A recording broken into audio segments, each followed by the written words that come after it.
Salve pessoal, tudo bem? Davi Vega com vocês novamente, dando continuidade aqui na série de comentários sobre livros e filmes. Hoje eu quero falar do talvez o filme que eu mais gosto, né? O meu filme favorito, principalmente se tratando de filmes épicos, né? Eu acho que é a superprodução que mais me encanta e todas as vezes que eu assisto ela, e já assisti incansavelmente milhares de vezes esse filme, eu não consigo deixar de ficar até emocionado e me tocar com a grandiosidade que o diretor famoso Ridley Scott, encomendado para celebrar os 500 anos do descobrimento da América, né? Então, 1492, a gente tem a data da chegada de Colombo à América e 1992, então ele lança esse filme celebrando, né, numa espécie de ato comemorativo de 500 anos da chegada de Colombo, né? E eu quero falar então do filme 1492, A Conquista do Paraíso, né, do Ridley Scott. Eu tenho aqui em Blu-ray. Essa versão em Blu-ray eu consegui ela no estrangeiro, né? Mas vocês encontram fácil esse filme, inclusive no YouTube tem ele completo, até dublado, né?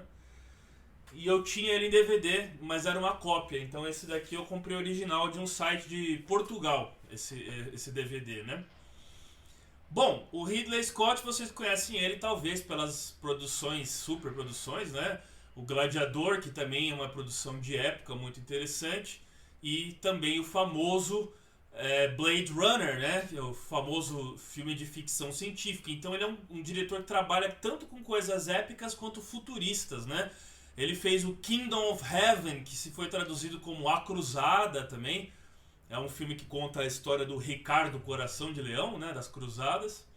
E ele fez a série do Alien, né, a série do Alien com a Sigourney Weaver, que inclusive ela interpreta a rainha Isabel de Castela, Isabel de Castilha, nesse filme aqui do 1492. Então ela que trabalhou na juventude com o Ridley Scott, ela mais madura atua nesse filme com ele também, né? A trilha sonora é muito conhecida, como todos os filmes do Ridley Scott, ele se sustenta muito não só pelo recurso à imagem, mas também à trilha sonora.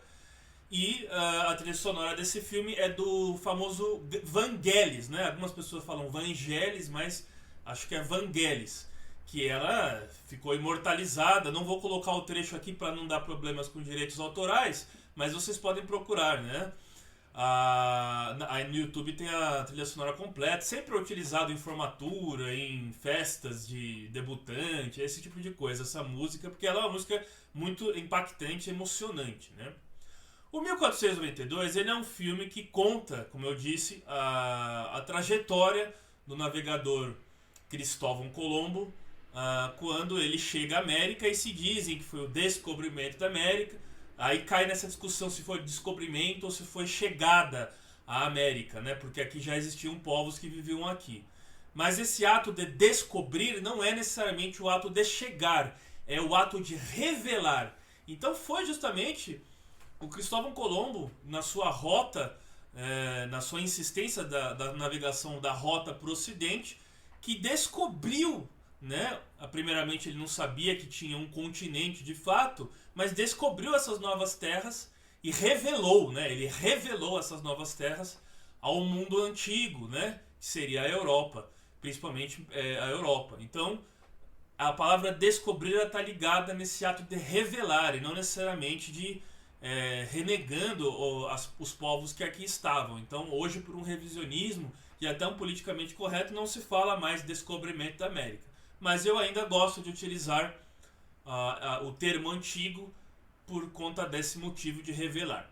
O Cristóvão Colombo nesse filme é interpretado pelo grande ator francês Gérard Depardieu, que foi o nosso Obélix do filme do Asterix e Obélix, né? E ele fez uma interpretação brilhante, brilhante, né? E o filme começa então com o Cristóvão Colombo, que era um navegador muito incomum, porque até hoje na história a gente não conhece muito a origem do Colombo, né? Tem várias especulações dizendo que ele era judeu, que ele queria fugir da Europa, descobrir uma nova rota para justamente fugir da Inquisição da Europa, que era um contexto de Inquisição que havia na Europa. Tem uma outra versão que eu já ouvi falando que ele era português. Tem uma versão que os catalães, os nacionalistas catalães, falam que o Colombo era catalão. Enfim, muita gente se especula, né? Mas a historiografia original reconhece que ele era genovês, nascido em Gênova, na Itália, né? E o Colombo, ele tenta então conseguir descobrir, não necessariamente descobrir, mas convencer os reis, vários reis da Europa. Antes dele ir para a Espanha, ele tentou convencer o rei da Inglaterra e o rei de Portugal, né, a fazer essa nova rota para chegar às Índias, porque o Mediterrâneo estava sendo dominado pelos turcos, né? Constantinopla, que era o antigo império de Constantino, né? Constantinopla tinha caído na mão dos turcos e ela se torna Istambul, né? O reino de Constantinopla se torna Istambul, atual capital da Turquia. E eles estavam impedindo, né? Os muçulmanos estavam impedindo que os navios ocidentais, principalmente cristãos, passassem por aquela rota pelo Mediterrâneo. Então, a única forma que se tinha de chegar ao Oriente num contexto onde já se iniciava os primeiros passos para um pré-capitalismo seria contornando a África, né? Naquela época, Portugal era muito conhecido pelo príncipe Henrique, que era aquele governante que ganhou muito tempo depois, principalmente no século XIX, né, a alcunha de o príncipe navegante, né? E ele foi aquele que financiou justamente as viagens do Vasco da Gama. E o Vasco da Gama então contornou a África, né, chegando às Índias, né? E Portugal fez as feitorias na costa da África e tudo mais. Então a gente conhece justamente esse grande feito de como os portugueses sendo os pioneiros da navegação. Então, para Portugal, não era interessante que que financiasse uma viagem mais para o oeste. Então, o Colombo, ele tentou convencer o rei da Inglaterra e também o monarca de Portugal, mas para eles não era interessante que isso acontecesse, né? O Mediterrâneo estava sendo dominado, então, como eu disse, pelos turcos de Constantinopla, que é o atual Istambul, né? Constantinopla tinha caído no Império Turco, né, que depois vai ser o Império Otomano e tudo mais. Então a única forma de se alcançar o Oriente, naquele contexto do início do capitalismo, do pré-capitalismo, que seria o mercantilismo, seria talvez conseguindo uma rota, dando a volta na Terra. E essa ideia de que a Terra era uma circunferência, ela está presente inclusive entre os gregos antigos. Erastóstenes, por exemplo, já foi aquele que supostamente calculou a circunferência da Terra, provando que a Terra era uma esfera. Mas durante a Idade Média, se tinha a ideia, muitas vezes, não por todos, mas por muitas vezes, até pela própria Igreja Católica que dominava tudo, de que a Terra era plana, né? E essa ideia da Flat Earth, a Terra plana, Flat Earth, tem até os terraplanistas de hoje, né, que acreditam nisso ainda, né? É incrível como hoje ainda tem gente que acredita nisso. Mas o Colombo, ele era um defensor de que a Terra era uma esfera, e no início do filme, na primeira cena do filme, ele está com seu filho Fernando. Ele tinha um filho chamado Fernando e o outro chamado Diego, que vivia no monastério. Ele está com seu filho mostrando uma laranja e observando um navio que desaparece no horizonte. Ele justamente conclui que a Terra é uma esfera, porque essa era a observação que eles tinham, né? Inclusive a mesma observação dos gregos antigos, as caravelas que desapareciam no horizonte, na linha do horizonte, e também a sombra da Terra projetada na Lua, o fato do movimento da Terra, e a gente tem a percepção de que o Sol se movimenta. Então se concluiu depois que era a Terra com um movimento de rotação, né, e de translação. Ela gira em torno do Sol, e o de translação justamente é o que dá justamente as estações do ano e o movimento do ano, né? Um ano que nós completamos justamente e tudo mais, né? Então tudo isso eram especulações, eram coisas que eles não tinham certeza justamente naquela época, e se especulava muito, e o Colombo foi muito audaz até em desafiar o poder da igreja, e isso é mostrado no filme, sobretudo no início do filme, quando ele tenta convencer na Universidade de Salamanca, uma das primeiras do mundo, uma das que começou o mundo, né, no Ocidente principalmente. Ele tenta convencer justamente aqueles padres professores, era uma universidade de professores, a Universidade de Salamanca, que essas ideias que ele tinha justamente que desafiavam as ideias da igreja, né? Então ele se vê então tentando convencer a rainha Isabel, né, Isabel de Castilha, que era uma rainha, uma monarca que assumiu o poder da Espanha depois de um casamento com o rei Fernando de Aragão, né, a rainha Isabel de Castilha e Fernando de Aragão. Eles se casaram, né, essa união era a união dos reis católicos, então a Espanha ela se forma enquanto Estado basicamente com essa união, e depois com a expulsão dos mouros, né, de Granada, a conquista de Granada, e vai ter até o Edicto de Granada depois, que vai expulsar os judeus e os muçulmanos da Europa, né, principalmente da Espanha, e essa expulsão naqueles que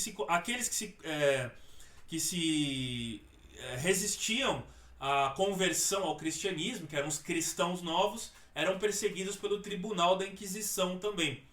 Então, nesse contexto, e o filme brinca muito bem com isso, mostra muito bem isso, a contradição de um homem voltado para a ciência, um homem mais iluminado, como o próprio Colombo, e também de uma espécie de mentalidade que eles consideravam mais atrasada e tudo mais da igreja.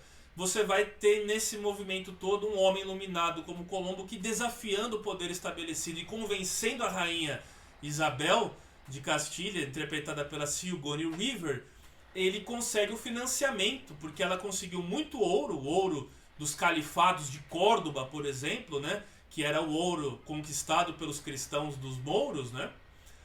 Embora ela tenha contraído dívidas depois, a coroa estava endividada e ela tinha pouco a perder, financiando justamente a viagem do Colombo ao que eles não conheciam o Novo Mundo ainda, mas tentando encontrar as Índias. Ela tinha pouco a perder, então ela foi uma das únicas monarcas da Europa que ouviu e realmente decidiu financiar essa empreitada, né? E ele era um homem também, não só um homem voltado ao conhecimento e tudo mais, mas ele era um homem ambicioso também. E ele exigiu a rainha que ele se tornasse o almirante de todos os mares e também governador de todas as ilhas que porventura ele encontrasse pelo caminho, né? E ela tinha pouco a perder e a coroa só tinha a ganhar, era um investimento meio que pequeno até. Ela acaba aceitando as exigências do Colombo nessa empreitada, né? Então o filme mostra justamente aquela relação uma relação até meio que íntima que o Colombo tinha com a rainha, né? Claro que é uma coisa romanceada e tudo mais, mas é muito interessante que ele admira ela enquanto rainha, né? Numa época muito incomum que uma rainha tivesse o poder que ela tem, uma mulher tivesse esse poder, e ela um homem do povo, né? Um navegante tão conhecedor desses assuntos, porque ele não era nobre. A Europa e a Espanha principalmente tinha o que eles chamavam de mesta. Essa mesta era justamente uma elite, né, uma prática que a aristocracia, que dominava praticamente 95% das terras espanholas, né, e a Espanha era a Península da Ibérica, mas a Espanha principalmente era um lugar onde se tinha muitos carneiros e ovelhas, que elas saíam da Castilha, da região da Castilha, e iam para essas regiões da Galícia e de León, né, inclusive León, onde nasceu meu pai, porque eles utilizavam a mão de obra da plebe, né, muito pobre, que praticamente trabalhava em troco de pratos de comida, em troco de comida, né? E a aristocracia, a nobreza, dominava praticamente todo o país, né? Então era um país realmente, sobretudo, agrário, né? E essas primeiras manifestações de um certo mercado internacional começava a surgir e ser a preocupação do que viria a ser o mercantilismo.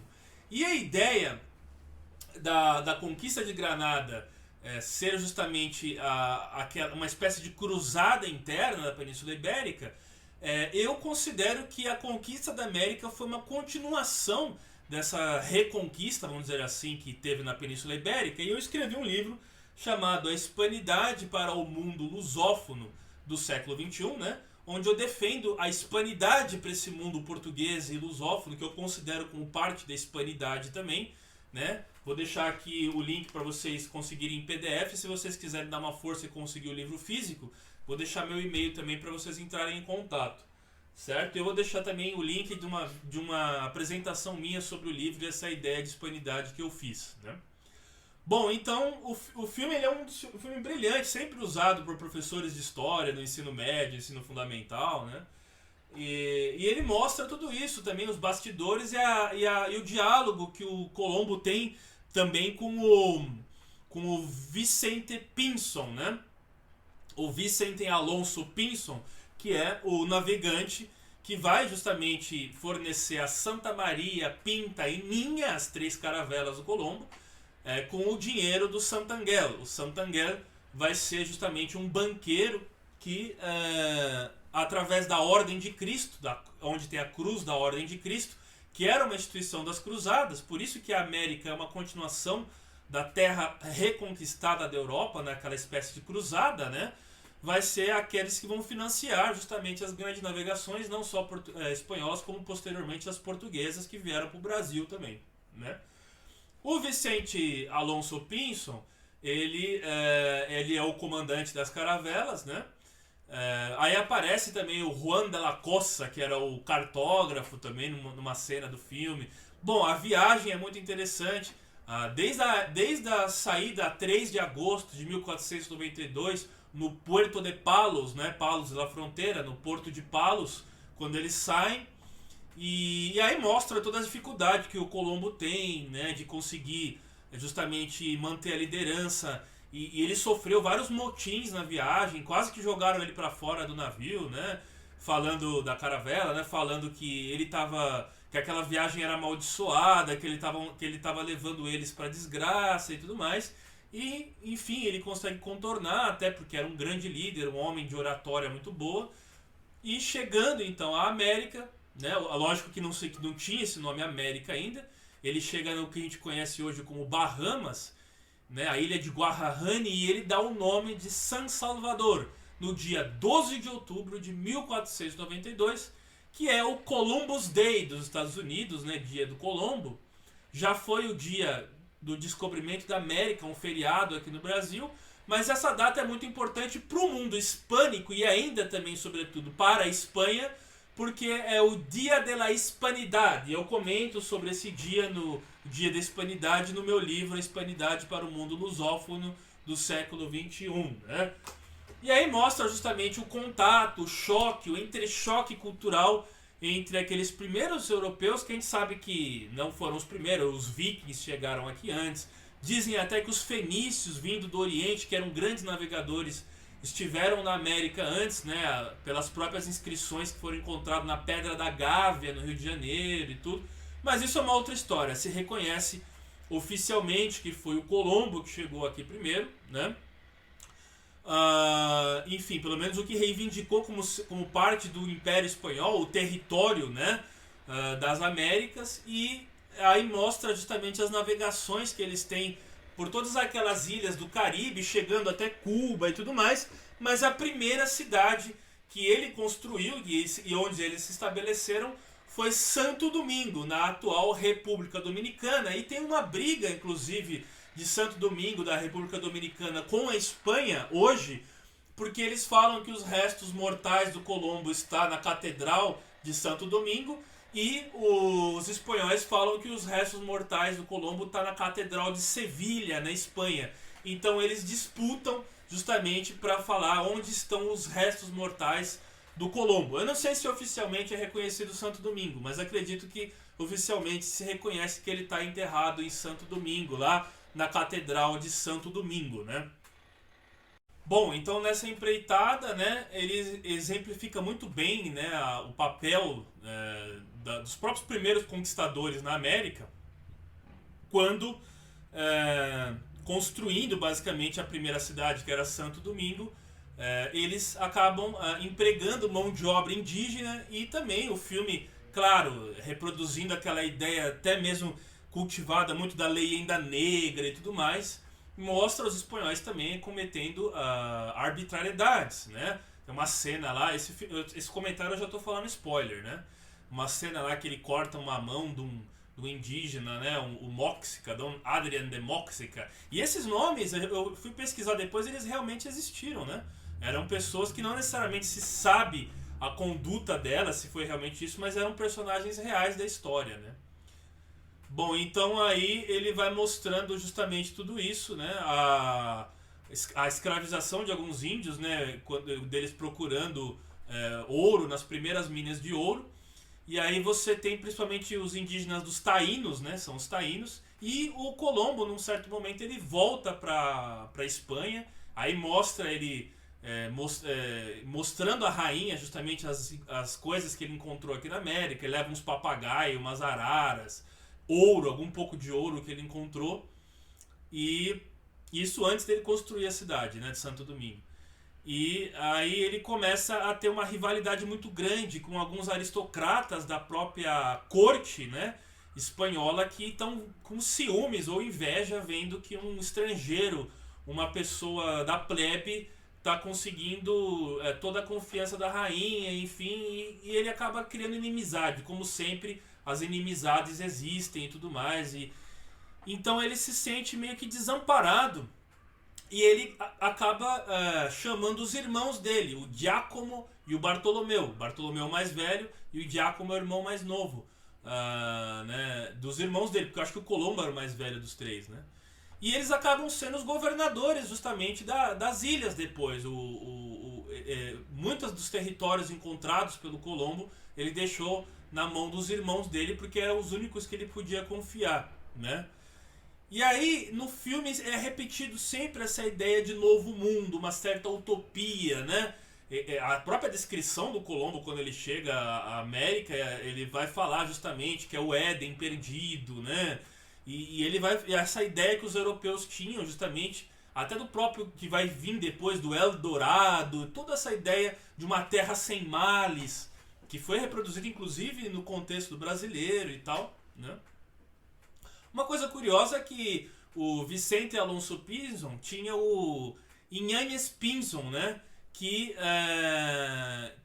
justamente era o Martin Alonso Pinzon das Caravelas e o Vicente Alonso Pinzon. Ambos estavam nas Caravelas. O Vicente Alonso Pinzon, ele é irmão do Martin Alonso Pinzon, que morre depois, até voltando para a Espanha. Ele contrai uma doença aqui na América e tal. E dizem que ele foi o primeiro a chegar ao Brasil, o Vicente Alonso Pinzon. E no Cabo de Santo Agostinho, ali no litoral pernambucano, as crianças aprendem na escola que não foi o Cabral o primeiro a chegar no Brasil, que foi o Pinzon, né? Então é muito curioso isso daí, antes mesmo de 22 de abril de 1500, né? Mas ambos estavam nas caravelas do Colombo, né? Eram irmãos e estavam nas caravelas do Colombo, né? Bom, e aí então mostra toda essa construção, a introdução da ideia de conversão desses indígenas e a discrepância de um povo livre, de um povo que andava nu, com toda aquela ideia ainda de uma igreja que dominava ainda muito pelos ideais da Inquisição. Então esse contraste, e aí tem um momento do filme muito interessante, que o Colombo, já meio que fracassado, conversando com a rainha Isabel, ela fala para ele: o novo mundo é um desastre. E ele olha para ela e fala: mas o velho mundo não seria um desastre também? Ou seja, a tentativa utópica de se criar um novo mundo acabou reproduzindo todas as mazelas de um velho mundo, com todos os seus preconceitos e todas as suas discrepâncias, que isso está ligado também à própria natureza humana, né? Infelizmente, né? Bom, então você tem diversas passagens do filme, eu não vou falar o filme inteiro com todos os detalhes, né? Aparece uma tempestade tropical e tal, e acaba destruindo a própria cidade de Santo Domingo. E aí o Colombo acaba sendo preso depois, né? E Dom Francisco de Bobadilla acaba sendo governador, né? Que era um juiz e tal, acaba sendo governador de Santo Domingo. E o Colombo já velho na prisão, né? Ele vai preso ali na prisão, na própria Castilha, ali, mas ficou perto ali de Burgos também, na região de León, se eu não me engano. Ele fica preso lá, e aí ele é solto depois, né? E ele assiste uma conferência na Universidade de Salamanca, e todos aqueles padres ali de Salamanca, né? Hipocritamente falando que a Universidade de Salamanca sempre defendeu todas aquelas ideias que ele sofreu muito tentando provar para eles que ele estava certo, né? Que a Terra era uma esfera, que era la Tierra incógnita, né? E tudo mais, que a gente sabe que eles não defendiam, mas depois que foi provado, aí todo mundo adapta ao discurso e hipocritamente fala que sempre defendeu, né?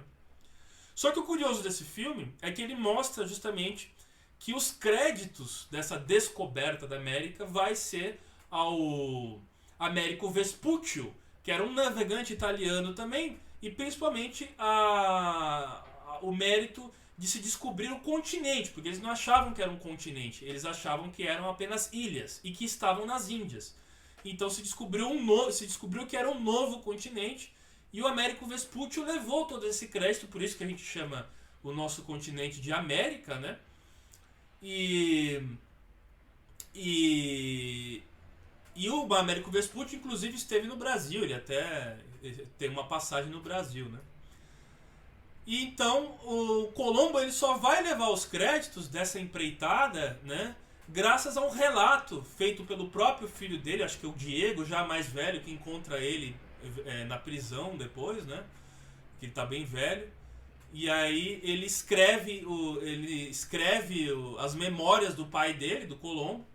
E muito tempo depois, então, os créditos foram dados realmente ao Cristóbal Colombo. É Cristóbal Colón, como dizem na Espanha, né? Cristóbal Colón. E então se dá o crédito realmente muito merecido dessa grande descoberta empreitada ao Colombo, mas o nome América, né, do nosso continente ainda faz referência ao Américo Vespuccio. É um filme sensacional, brilhante, se eu não me engano, gravado na Espanha, nas cenas da Europa, né?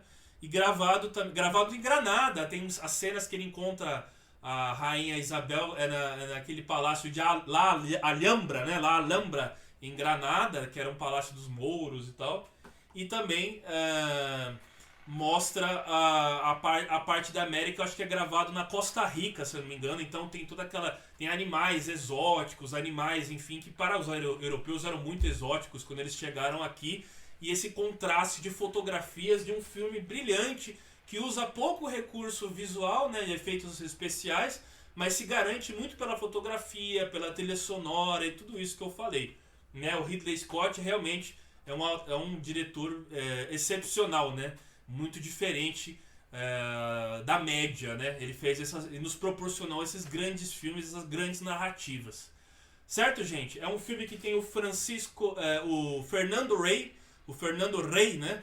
Fernando Rey, que é um ator espanhol, que fez muitos filmes com o Buñuel nos anos 70, né?